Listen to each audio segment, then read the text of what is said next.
Michezo live. Cheki sasa. Hello mwana michezo, karibu katika channel yetu ya Michezo Live.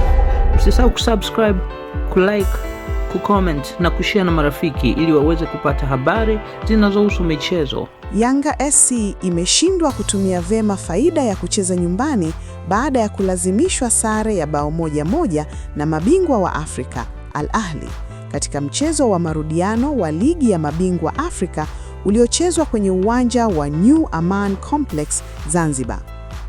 Wananchi walianza mchezo kwa kasi na kuonyesha nia ya mapema kutafuta bao, jambo lililowapa dakika ya 45 ya kipindi cha kwanza baada ya Ibrahim Baka kufunga bao la kuongoza akitumia pasi safi kutoka kwa Pacome Zozoa.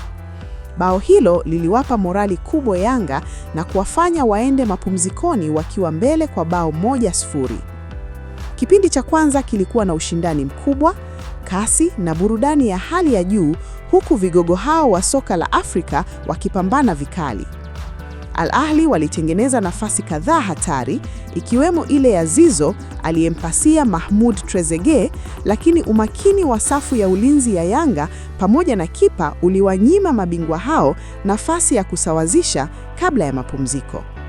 Katika dakika za mwisho za kipindi cha kwanza, kipa wa Al Ahly, Shober, alionyeshwa kadi ya njano kwa kosa la kuchelewesha mchezo, tukio lililoashiria presha kubwa iliyokuwepo uwanjani na kuongeza joto la pambano hilo. Kipindi cha pili kilianza kwa timu zote kuendelea kushambuliana kwa nguvu. Al Ahly waliongeza kasi na kutumia vema nafasi walioipata dakika ya 60, ambapo Aliou Dieng alifunga bao la kusawazisha baada ya kupokea pasi kutoka kwa Trezeguet na kuufanya mchezo kurejea katika usawa.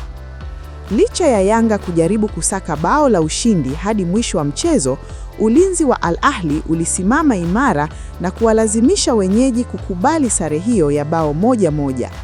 Kwa upande wa Yanga, kiungo Alan Okello aliendelea kung'ara kwa kutawala eneo la kati kwa utulivu na ubora mkubwa, akithibitisha kuwa ni star boy wa kikosi hicho. Kwa matokeo hayo, Al Ahly wanaendelea kuongoza kundi B wakiwa na pointi 8, huku Yanga wakishika nafasi ya pili kwa pointi 5.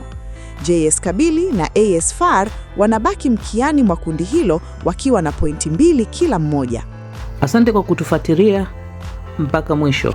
Usisahau kusubscribe na kuacha maoni yako. Ikiwa umependa chaneli hii, acha maoni yako hapo, share na marafiki.